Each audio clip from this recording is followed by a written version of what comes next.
Hey, what's happening? Good one, SirJames coming at you guys with another video, and in today's video I'm here to provide you guys a product review on this. This, of course, is a gaming headset known as the Hebe M1 RGB surround sound gaming headset, which was provided to me for review courtesy of GAMDIAS. Now, do keep in mind that I am not being paid in any way, shape, or form to promote or to sponsor this product at all. However, I am here to share with you guys my honest opinion on these, and of course, if you always want to get more information or interest in purchasing, you could always find that information in the link down below. So before I give you guys my initial score out of the 5 stars, I just want to go ahead and talk about a few important things, such as the sound quality, build quality, its initial features, does the 7.1 initially work, all those little typical things, and of course to also provide you guys a microphone test as well.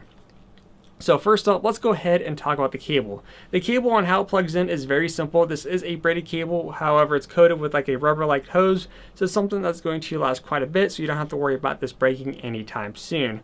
Along the cable, you are going to find this little black box. This is really my only negative about the product, is the fact that the little black box is kind of there, so it kind of gets in the way. However, at the same time, it also doesn't even have a clip on the back, which would have been nice to kind of hook up to a shirt, so that way you know where it is at all times instead of having to find it, especially when you're in the middle of watching an action-packed movie, or if you're in the middle of a video game like Battlefield 1, which I've been playing and testing this out with. Now, on the little black box, you're going to find several different buttons here.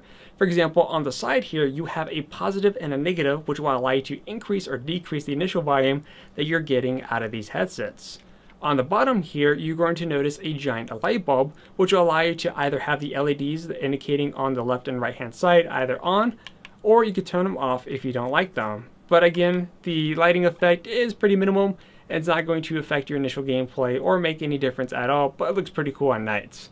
The next one above, of course, is going to be your microphone mute option. By pressing this button, you're going to notice a red LED indicating that your microphone is now muted.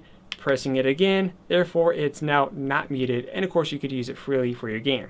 And of course, next up is my favorite button, and it's a button that I always have on, which of course is for the bass impact.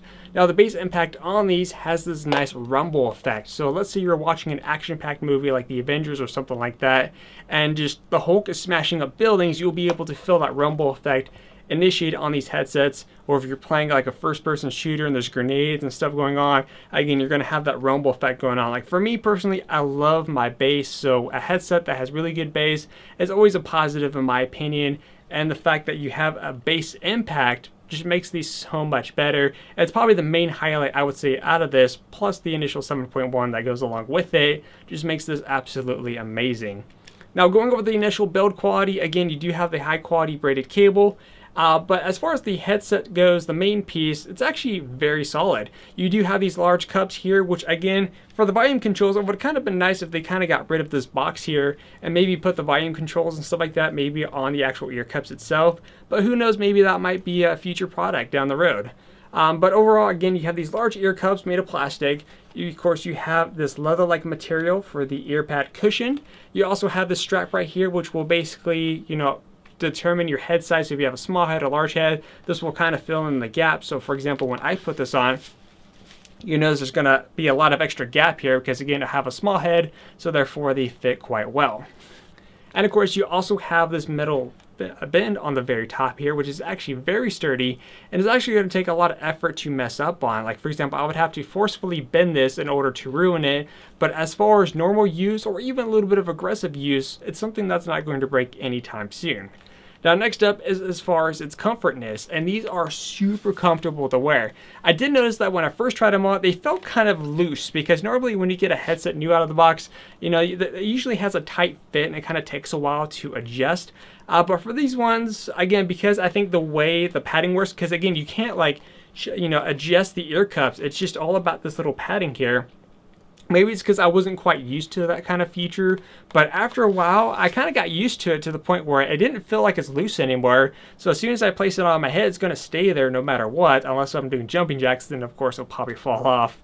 But again, these are super comfortable and I had no issues with that. It's actually one of the more comfortable headsets that I've used in quite a long time, so I was very pleased because one of the important things in life, or in this case when you're gaming, is having a comfortable headset, having a comfortable experience instead of feeling discomfort, because that's the last thing that you want to go ahead and feel. So whether or not I'm playing video games or watching a movie, again, these did pretty well. So next up, let's go ahead and talk about the 7.1 surround sound. You do have to use the initial program, which of course is free to download, just like they've been using all their products. After you saw the initial firmware update and restart your computer, it's actually basically good to go. There's a setting on there that you have to click for the 7.1, and there's several different settings that you can kind of mess around with to tweak around. Maybe you want to kind of change the overall 7.1 settings, so maybe something have the sound effects closer to you or a lot further than you. Again, you do have a lot of different options, and of course you could also enable an option to have a microphone monitoring tone. So in this case, if you talk and want to be able to hear your feedback through the microphone, you can enable that or disable that depending on your initial preference. Now next up, let's go ahead and talk about the microphone. The microphone isn't something that's just going to stick like that. You actually pull this out, and there you go. If you're not going to be using the microphone, you could actually just pop that back in and kind of forget about it. Again, simple as that. But here is the initial microphone test. Alright, so for this portion of the video, I'm going to go ahead and give you guys a microphone test. Right now, the microphone is currently in effect, and this is from the Hebe M1 RGB. On the back of the box, it states it has realistic sound, bass impact, virtual 7.1 surround.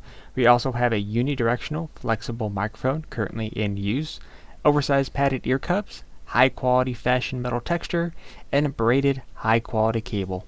Alright, so welcome back from the audio test. Hopefully that sounded really good to you. One of the things I did notice though is that when I was actually recording the audio is that it came out pretty low. Even when I had everything maxed out, I actually had to boost the audio in Sony Vegas to ensure that you guys could hear it correctly. So I don't know if it's just because I was using a different software, even though I've been using like the same one all the time, especially when I'm using my Blue Yeti microphone.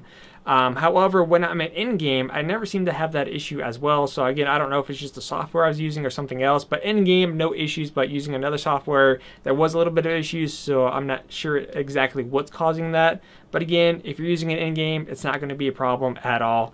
But anyways, that basically kind of concludes everything about the headset itself. It's very comfortable. The bass impact with the rumble feature is excellent. The 7.1 works great. So anytime, again, for the 7.1, how I did my initial test for that is that I was playing Battlefield 1, and anytime there's like a distinct sound in the distance, I always kind of close my eyes, spin around my character, and kind of point it in a general direction where that sound was coming from, and I was always correct 100%. And of course, the main thing is, can you hear footsteps coming around the corner or in general directions?